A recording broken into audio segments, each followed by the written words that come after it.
sa aking puso. Ang aking dinadalang pasanin sa aking buhay, sa aking pamilya, lalo na sa aking bahay. Amen? So nakikita po yan ng aking mga lapay. Amen?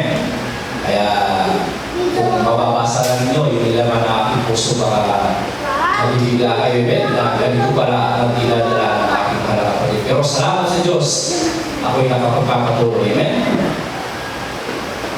Kaya wala po tayong dapat na panaligan o sadalan sa ating buhay. Walang iba ang ating pinakamahal. Amen? Siya lamang, kahit ang mga problema, kahit ang mga pagsubok, kapag sa Diyos ka nagtiwala, kaya-kaya na.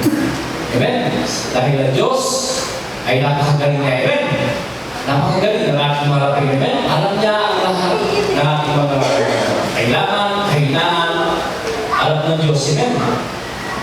Kaya ang Diyos ang lahat ang siyang magbibigay sa atin upang mapagtagumpayan po natin ang lahat ng mga bagay na dumarating sa ating buhay. Amen? Naging sa buhay na ating ginagawa ngayon, nandiyan po ang sobrang hirap ng buhay.